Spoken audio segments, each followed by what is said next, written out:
오늘 우리에게 주신 하나님의 말씀은 열왕기상 22장 13절에서 28절입니다. 미가야를 부르러 간 사신이 일러 이르되 선지자들의 말이 하나같이 왕에게 길하게 하니 청하건대 당신의 말도 그들 중 한 사람의 말처럼 길하게 하소서. 미가야가 이르되 여호와께서 살아계심을 두고 맹세하노니 여호와께서 내게 말씀하시는 것 곧 그것을 내가 말하리라 하고 이에 왕에게 이르니 왕이 그에게 이르되 미가야야 우리가 길르앗 라못으로 싸우러 가랴 또는 말랴. 그가 왕께 이르되 올라가서 승리를 얻으소서. 여호와께서 그 성읍을 왕의 손에 넘기시리이다. 왕이 그에게 이르되 내가 몇 번이나 내게 맹세하게 하여야 내가 여호와의 이름으로 진실한 것으로만 내게 말하겠느냐. 그가 이르되 내가 보니 온 이스라엘이 목자 없는 양같이 산에 흩어졌는데 여호와의 말씀이 이 무리에게 주인이 없으니 각각 평안히 자기의 집으로 돌아갈 것이니라 하셨나이다. 이스라엘의 왕이 여호사밧 왕에게 이르되 저 사람이 내게 대하여 길한 것을 예언하지 아니하고 흉한 것을 예언하겠다고 당신에게 말씀하시 아니하였나이까. 미가야가 이르되 그런즉 왕은 여호와의 말씀을 들으소서. 내가 보니 여호와께서 그의 보좌에 앉으셨고 하늘의 만군이 그의 좌우편에 모시고 서 있는데 여호와께서 말씀하시기를 누가 아합을 꾀어 그를 길르앗 라못에 올라가서 죽게 할꼬 하시니 하나는 이렇게 하겠다 하고 또 하나는 저렇게 하겠다 하였는데 한 영이 나와 여호와 앞에 서서 말하되 내가 그를 꾀겠나이다. 여호와께서 그에게 이르시되 어떻게 하겠느냐 이르되 내가 나가서 거짓말하는 영이 되어 그의 모든 선지자들의 입에 있겠나이다. 여호와께서 이르시되 너는 꾀겠고 또 이루리라. 나가서 그리하라 하셨은즉 이에 여호와께서 거짓말하는 영을 왕의 이 모든 선지자의 입에 넣으셨고 또 여호와께서 왕에 대하여 화를 말씀하셨나이다. 그나아나의 아들 시드기야가 가까이 와서 미가야의 뺨을 치며 이르되 여호와의 영이 나를 떠나 어디로 가서 내게 말씀하시더냐. 미가야가 이르되 내가 골방에 들어가서 숨는 그날에 보리라. 이스라엘의 왕이 이르되 미가야를 잡아 성주 아문과 왕자 요아스에게로 끌고 돌아가서 말하기를 왕의 말씀이 이놈을 옥에 가두고 내가 평안히 돌아올 때까지 고생의 떡과 고생의 물을 먹이라 하였다 하라. 미가야가 이르되 왕이 참으로 평안히 돌아오시게 될진대 여호와께서 나를 통하여 말씀하시지 아니하셨으리이다. 또 이르되 너희 백성들아 다 들을지어다 하니라. 아멘.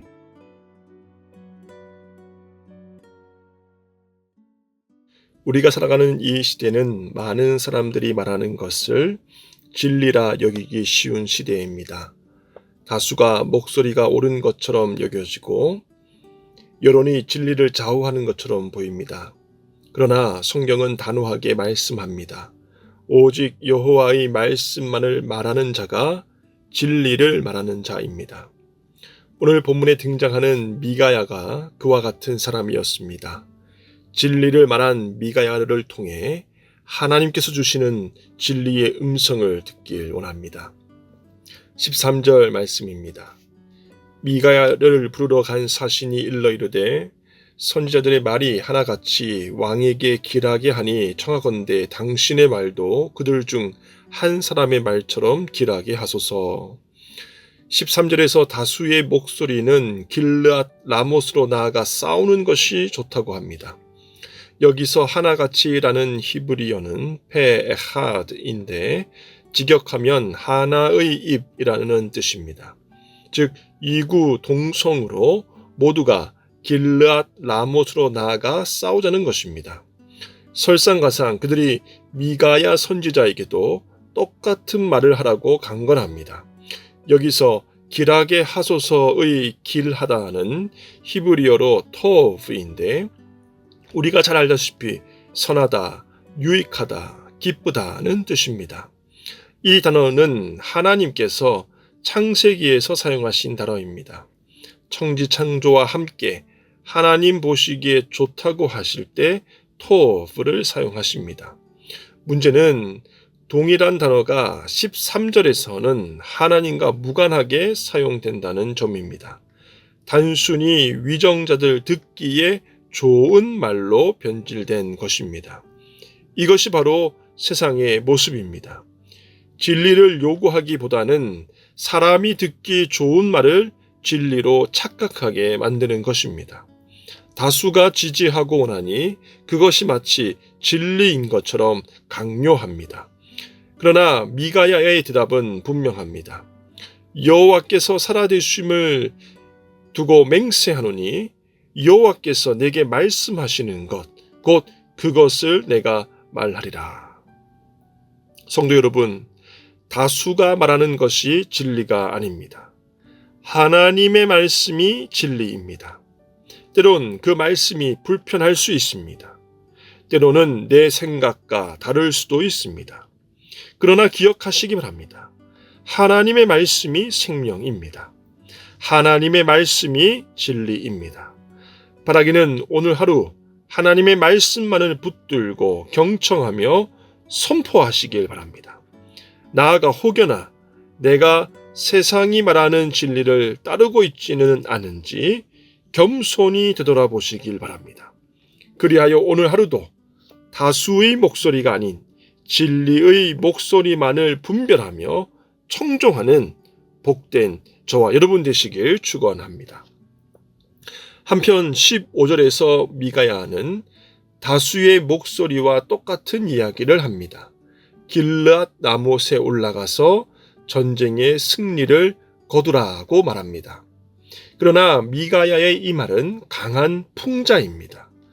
히브리어 원문에서 이 문장은 전형적인 승전 예언의 구조를 의도적으로 모방하면서도 말투와 맥락에서 반어적 의도를 내포하기 때문입니다. 쉽게 말해 미가야가 비꼬듯이 네, 올라가서 승리해 보세요 라고 말한 셈입니다. 그러니 아합 왕이 즉시 미가야의 풍자를 알아차리고 다음과 같이 반응합니다. 16절입니다. 왕이 그에게 이르되 내가 몇 번이나 너에게 맹세하게 하여야 내가 여호와의 이름으로 진실하게 내게 말하겠느냐. 여기서 진실하게로 번역된 에메트는 진리, 확실함, 신실함을 표현하는 히브리어 단어입니다. 참으로 아이러니가 아닐 수 없습니다. 왕은 미가야의 진정성 있는 예언을 원하지만 동시에 그 진리가 자신의 뜻과 다르면 절대로 듣지 않으려 하고 있기 때문입니다. 그럼에도 진리를 말하라는 모습이 참으로 모순된 모습이 아닐 수 없습니다. 이는 오늘 우리들의 모습이기도 합니다. 사랑하는 여러분, 하나님의 진리를 언제나 환영하고 있습니까? 아니면 내 계획과 내 생각과 내 목표와 다를 때 그 말씀을 분내며 외면하고 있지는 않습니까? 성도 여러분, 하나님의 말씀이 우리의 비전을 밝히 비추는 거울이 되어야지 우리의 욕망을 정당화하는 도구가 되어서는 안 됩니다.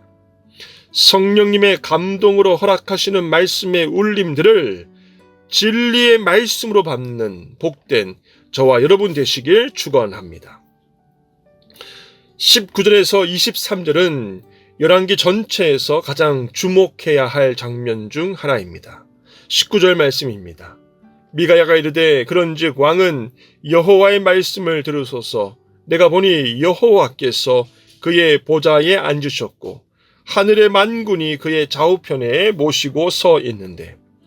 이 구절은 이사야 6장, 에스겔 1장 등과 유사하게 하늘의 회의 장면을 보여줍니다.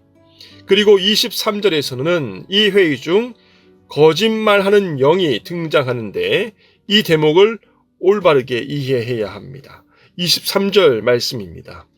이제 여호와께서 거짓말하는 영을 왕의 이 모든 선지자의 입에 넣으셨고 또 여호와께서 왕에 대하여 화를 말씀하셨나이다. 이 장면은 하나님께서 결코 악을 조장하셨다는 의미가 아닙니다. 오히려 아합의 완악함에 대한 심판의 도구로서 하나님이 사단의 속임을 잠시 허락하신 것입니다. 다른 말로 하나님께서 아합 왕의 악함을 아시고 아합 왕을 유기하신 것입니다. 사랑하는 서문가족 여러분, 오늘의 이 말씀을 여러분의 마음판에 늘 새기시길 원합니다.